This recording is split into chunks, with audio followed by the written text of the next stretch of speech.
Hello there everyone, welcome to the channel if you're new, welcome back if you aren't. I'm EDJ and I'm continuing with Epic History TV series on Napoleon. So, Spain. I mentioned last video at the Battle of Friedland, Napoleon made...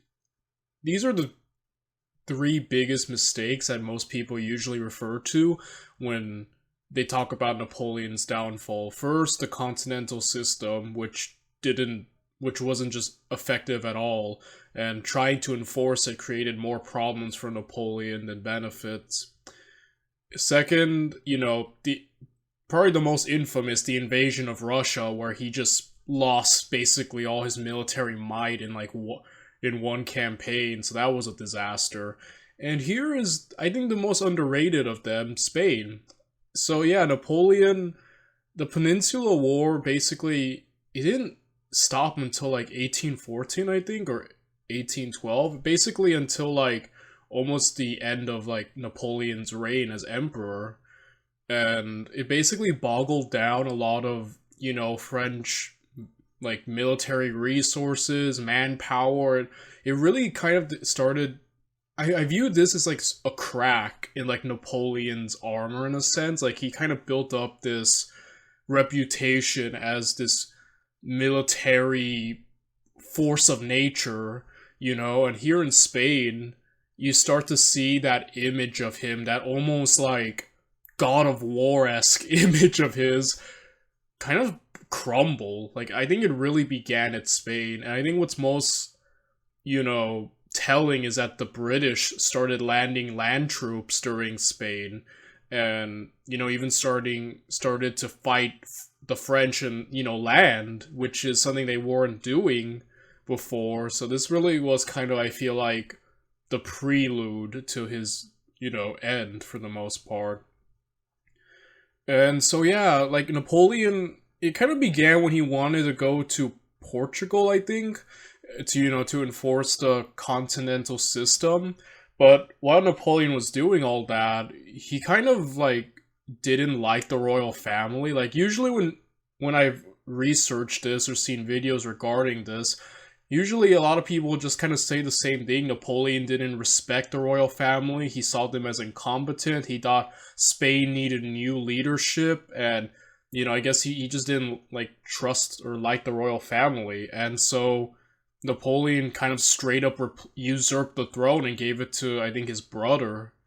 And I understand where Napoleon's coming from. Like, I know through the 21st century perspective, we're like, yeah, Napoleon, you messed up there, one of your great blunders. But I think at the time, I can understand why Napoleon did it. At this point, he was basically like, he 1v5 Europe and, was basically invincible, probably even felt invincible.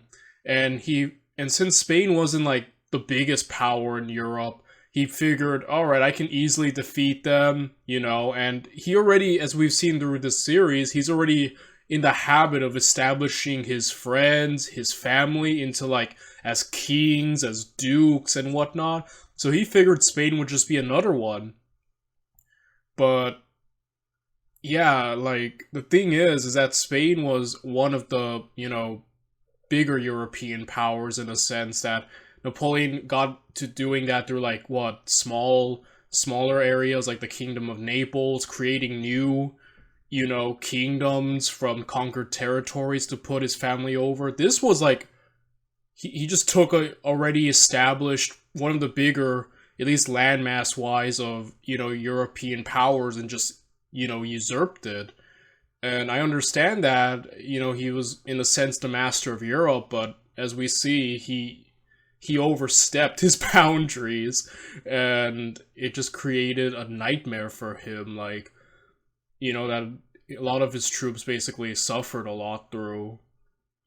And, Spain, oddly enough, I said it in the past, like, in a few videos ago, Spain was awfully chill with France, like, from the Revolution time, and most of Napoleon's reign, they were either his allies or just not attacking him. The peninsula was essentially territory he never had to worry about invading him, opening another front, and, you know, I think Napoleon did blunder because he essentially turned one of the few nations, countries that were either his ally and chill with him and basically made it his enemy. You know, Napoleon, whatever allies he could make, like when he was friendly with Russia for a bit, he eventually pushed all his allies away, and he already had like few allies. Most of Europe hated him, but the few allies he did have, like Spain and Russia, he pushed away with his, you know, his continental system, overstepping his power, like, and then, yeah, then basically the peninsula, Spain, became another front. Napoleon, by the end, had no allies, I think. You know, Europe was literally all against him, so, yeah, he essentially, like, ostracized one of his most steadfast allies in Spain. You know, so, yeah, Napoleon just... Yeah, one of his great blunders, as Epic History TV seems to agree with me by this title. Just like, just a nightmare.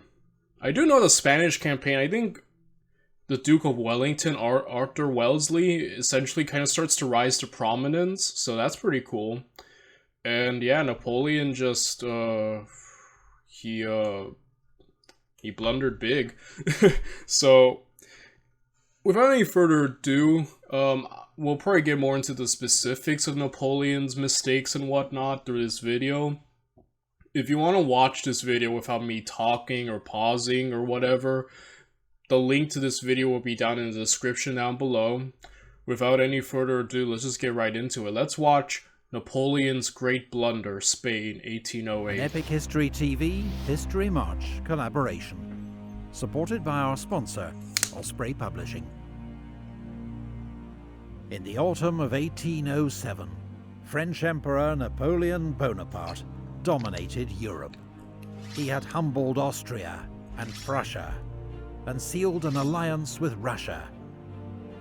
Of the major powers, only Britain still defied him, safe from invasion thanks to its powerful navy. Napoleon had ordered all territory controlled by France or its allies to stop trading with Britain, the so-called Continental System, or blockade, designed to wreck Britain's economy and force its government to make peace. But neutral Portugal had continued to trade with its historic ally Britain, so Napoleon sent an army under General Junot to occupy the country and force it into line. The invasion was supported by France's ally, Spain, though privately Napoleon held Spain's rulers in contempt. The Bourbon royal family was decadent and corrupt. The king and crown prince loathed each other, while the country was effectively run by Chief Minister Manuel Godoy, the Queen's lover.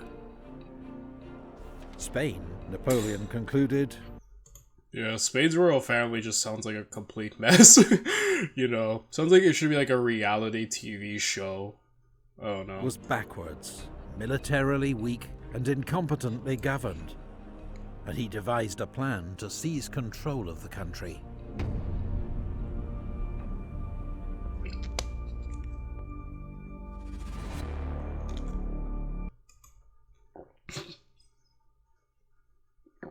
Yeah, Napoleon should have left Spain alone. Yeah, this is... yeah. In the spring of 1808, under the pretext of guarding Spain against the British, French troops took up strategic positions around the country. The Spanish people saw the French military presence as the latest in a long line of humiliations, and held Chief Minister Manuel Godoy responsible. There were riots at the palace of Aranjuez. Godoy was nearly lynched. Napoleon invited the Spanish royal family and Godoy to take refuge in the French city of Bayonne, and sent Marshal Murat and 50,000 troops to restore order in Madrid. But on the 2nd of May 1808, the people of Madrid rose up against Murat's soldiers. It became known as the Dos de Mayo uprising, immortalized by the artist Francisco Goya. This scene shows Mamelukes of Napoleon's Imperial Guard attacked by the citizens of Madrid. 100 soldiers were killed. The French responded ruthlessly, shooting down dozens in the streets and executing more than 100 by firing squad. Meanwhile, in Bayonne, Napoleon Yeah, the Spanish were not, they just fought tooth and nail, like the citizens even, like, I believe guerrilla warfare was implemented, which also created issues for the French army, because it was a really kind of different field of battle than they were used to. I think they were more used to like traditional warfare, and Spain was a completely, I think Oversimplified put it best when he called it like Napoleon's Vietnam. Like, I kind of agree with that idea. And yeah, just like, oof, complete mess. forced King Carlos to abdicate and bestowed the title King of Spain on his own brother, Joseph. Yeah, like I said, like, we're at the point now in the series where you're gonna hear me kind of start to, like, up until then, I've kind of been doing nothing but praising Napoleon, but like I said, I try to be objective for the most part, and yeah, we're at the point where Napoleon, a lot of his, we're seeing more of his mistakes, and I'll be kind of calling them out, I guess. But yeah, like I said, through his perspective, minus the 21st century knowledge we have, I understand where Napoleon's coming from. Figured this would be easy, a quick conquest. He's already in the habit of establishing people as kings and dukes and royalty, like, to his own family. So I understand exactly what's going on. But yeah, this is the time where it finally backfires on Napoleon and he finally overstepped. Because, like, yeah, there was a Spanish royal family a mess, yeah, but they were still Spanish, you know? This is a French dude. So, yeah, they didn't like the idea of feeling like a foreign ruler is now ruling them. They would rather have, you know, one of their own. And yeah, just a complete mess. Who is the enemy of your happiness? Napoleon, Emperor of the French? What is Napoleon's origins from evil? That summer, as Napoleon forced a new modernizing constitution on Spain, and his brother Joseph entered Madrid as its new king, the Spanish reacted with fury. The French weren't just arrogant foreigners trampling on their national honor. They were godless atheists who, during the French Revolution, had rejected the Pope and Catholic Church. Yeah, Napoleon, I believe at one point he was excommunicated. But, yeah, this is one of the things that isn't Napoleon's fault, but that he had to face the consequences of. This was the revolution's fault because, you know, they went too radical. They got rid of the church, and they tried to replace it with some, Robespierre tried to replace it with the cult of the supreme being, some really dumb cult like that. But either way, yeah, and the thing is, Catholicism, especially at like this point and even older, like you hear the power of the church, especially from like medieval times, and even to like at this point in history, was greatly influential, even like, I guess you could say, the politics. And you know, like, essentially kicking them out made France look so godless in the eyes of so many. And Napoleon did the right thing. When he got into power, he brought him back, but he still had to deal with the consequences of what the revolution did. So this is one of the things that I don't blame him for. It's obviously not his fault, but he was unfortunate enough to have to take on the, you know, the burden of what came with the revolution's choice of getting rid of the church.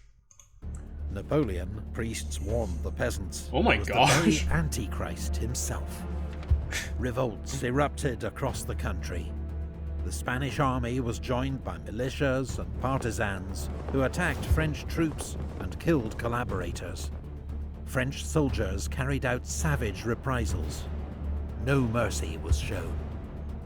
The countless atrocities horrified Francisco Goya and led to his famous Disasters of War series.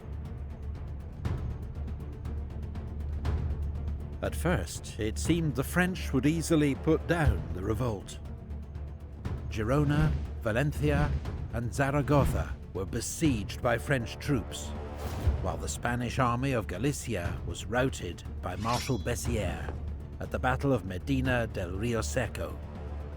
But 8 days later, as General Dupont and 3 French divisions withdrew from Córdoba, slowed down by wagons piled high with loot, they were surrounded at Bailén by General Castaños' army of Andalusia and forced to surrender. The Spanish took 18,000 French prisoners, about half of whom later died of starvation. Bailén. Yeah, it's amazing Napoleon, like, apparently thought they were so militarily, inept, and I think he probably saw through Spain, the Spanish War.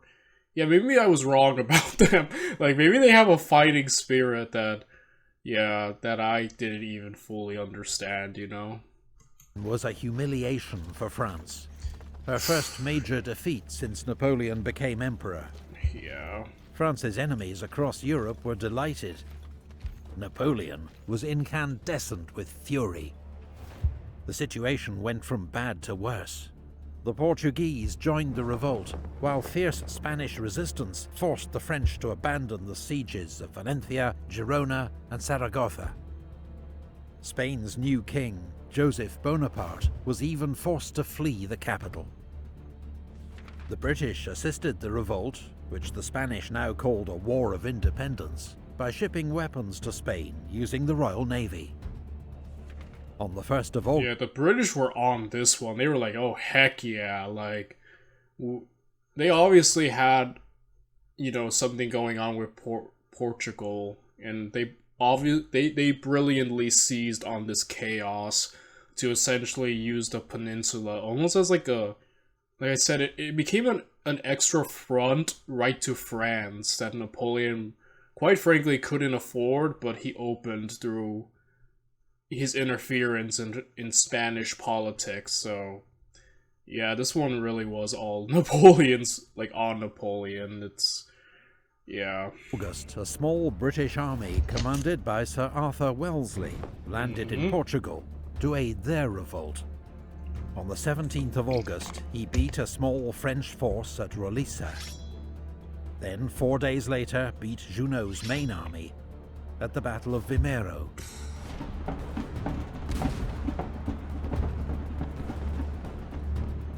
But Wellesley's newly arrived superior, Sir Hugh Dalrymple, then agreed to repatriate Junot and his army to France, with all their arms and plunder, using British ships. In Britain, the generous terms were seen as a disgrace and scandal. A subsequent inquiry exonerated Wellesley, the future Duke of Wellington, but Dalrymple never held command again. When a story about healthcare is actually about the rise of AI and how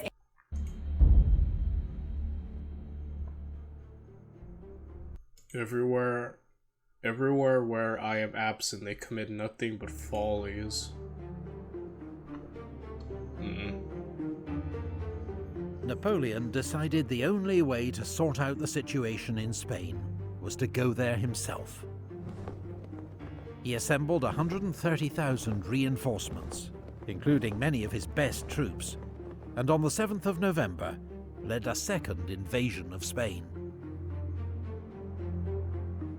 Most Spanish troops were inexperienced, were often badly equipped and led, and their armies had no coherent strategy. They were no match for the Grande Armée, which burst across the Ebro River and inflicted heavy defeats on the Spanish at Burgos and Tudela. At Tudela, Marshal Lannes' Third Corps avenged the defeat at Bailén by smashing the army of General Castaños, sending it fleeing in 2 directions. Napoleon pushed on rapidly. North of Madrid, 8,000 Spanish held the mountain pass at Somosierra. Napoleon, impatient to break through to the capital, ordered forward the Polish Light Horse of the Guard.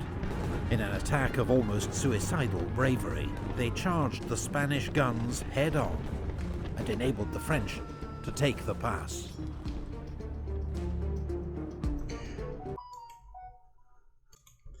Yeah, I was thinking, like, you know, like, when I'm looking at these, like, older wars where, like, you know, like, I was thinking about Hannibal's battle of, like, Cannae, where he put, like, his weakest troops, like, in the front lines to take the brunt force of the Roman, you know, charge, or, like, I was looking at, like, the Battle of Hastings lately, because I'm really interested in, like, you know, William the Conqueror, and I'm like, I could not do war. I could not be in the front lines, like, you put my butt in the front lines, like, alright, charge them, where you're kind of expected to die. I don't know how people could do it, man. Like, man, they're braver than I. I could not do war, man. I just, oof, you know.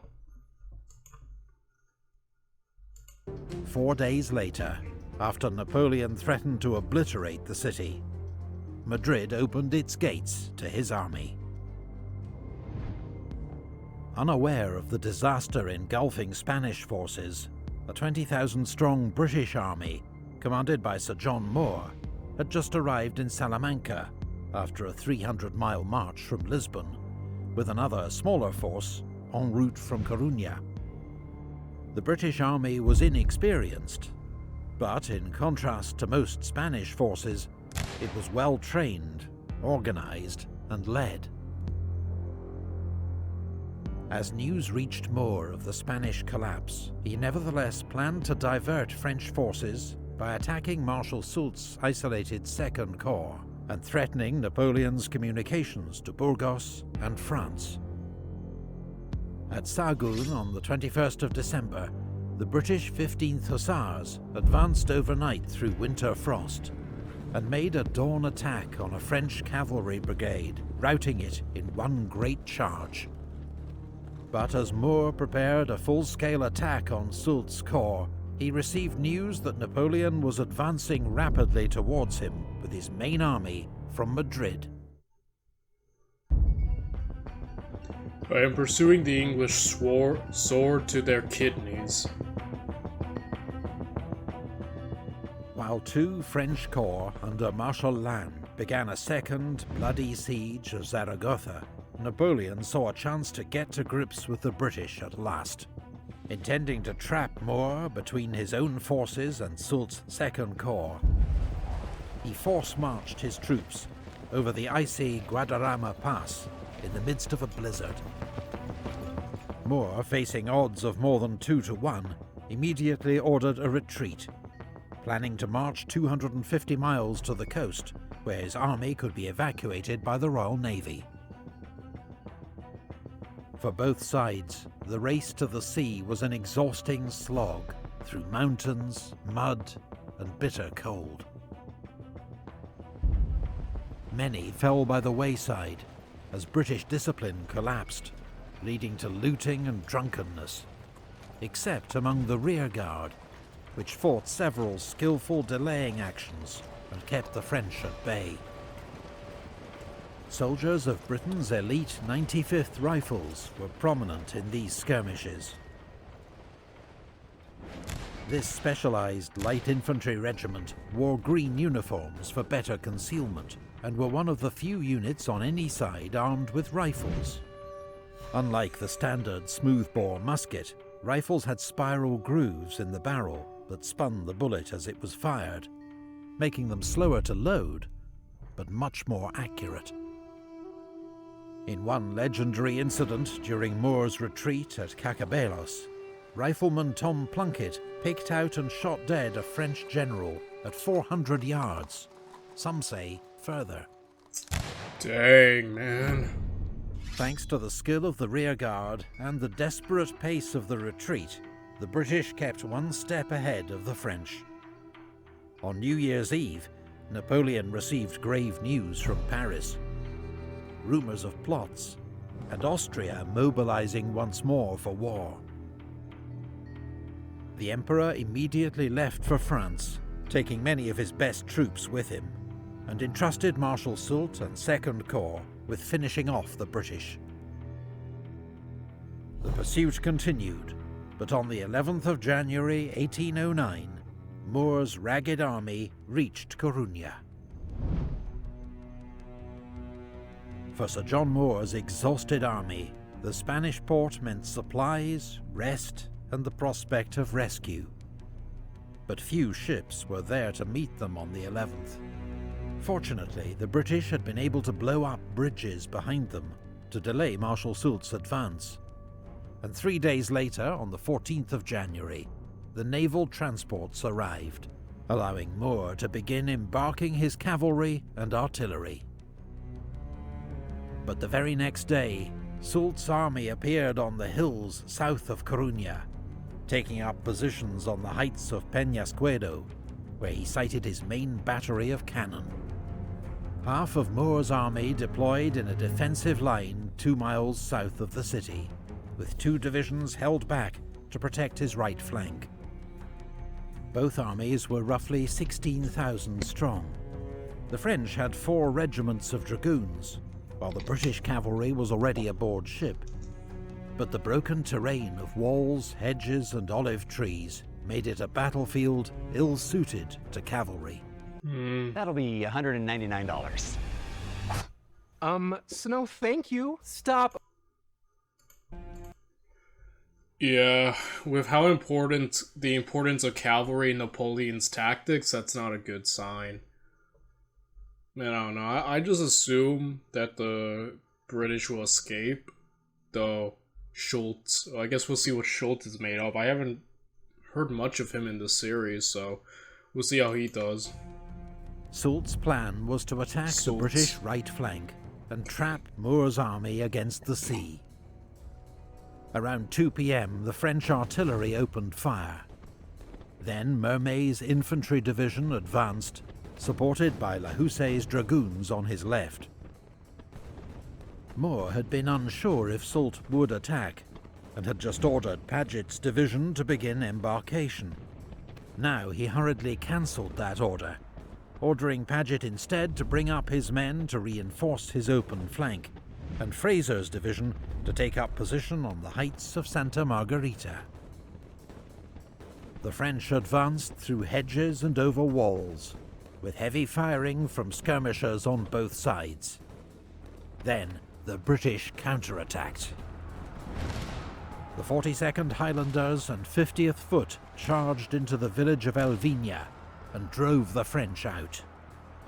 But in confused fighting, they in turn were soon pushed back to their own lines. Sir John Moore was close to the front line, observing developments, urging on officers and men. But as he ordered up the Guards Brigade to reinforce the line, he was hit in the shoulder by a cannonball. Oh, He dang. remained conscious, but it was obvious the wound was fatal, and he Holy was carried crap. back to the city. Soult sent forward Gosh. Bell's division Cannonball to the freaking shoulder. Like, I'm surprised your shoulder's even there. Like, like a giant hole here. Oh, gosh. Oh, that's awful. to support the attack on Elvina. Scottish General Sir John Hope had taken over command of the British Army from the dying Moore, and he ordered forward 2 battalions of infantry to meet the French attack. Paget's division, led by skirmishers of the 95th Rifles, arrived to shore up the British right flank.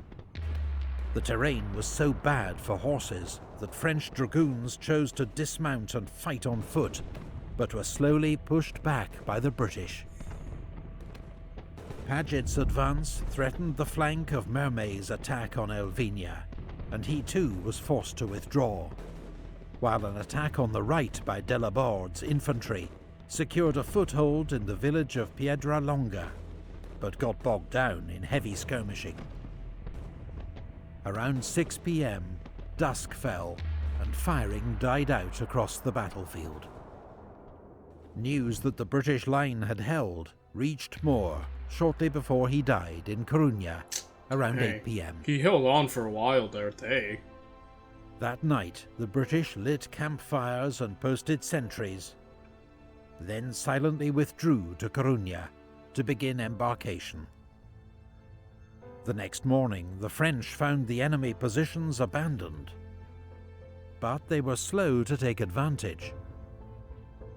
It wasn't until noon that they were able to bring up 6 cannon and get them into position overlooking the Bay of Coruña. The British had almost completed their evacuation by the time the French guns opened fire. In a hurried departure, a few British transports ran aground and 2 were set on fire, but overall, losses were light. A small Spanish garrison held Coruña, waiting until the British fleet had escaped to sea before surrendering. Yeah, so Soult, Marshal Soult. Yeah, I haven't seen much of him, though. I kind of get that. That was probably just the worst terrain. Like, he probably couldn't be as effective. I don't know, but still, yeah, I was kind of right. The British just kind of got away. And, yeah, they didn't really... Yeah. It didn't seem like a victory at all. It was more they just escaped. I hope the people of England will be satisfied. I hope my country will do me justice. Yeah, Moore, you did pretty good. Whether Moore's retreat to Coruña was a British disaster or miraculous escape is still debated. And did he abandon Spain in its hour of need, or draw off Napoleon's main force, buying time for others? Either way, Britain's only army had been saved and would return to fight another day, while Napoleon now faced the prospect of a long war on the Iberian Peninsula and renewed conflict with Austria, a war on 2 fronts that would challenge his empire like never before. Napoleon had blundered in Spain, but it was years before the scale of his mistake was evident. Then he would say, "I embarked pretty badly on this affair, I admit it. The immorality showed too obviously. The injustice was too cynical. The whole of it remains very ugly." I'll give it to Napoleon. He was big enough to admit, yeah, maybe not my finest moment. Yeah, well, I respect people who admit their mistakes, you know? If you'd like to learn more about the peninsula... So yeah, guys, I think I pretty much covered and said all that I need to say. I'm gonna move on to the next video. And yeah, I'll see you all in the next video, everyone. Bye.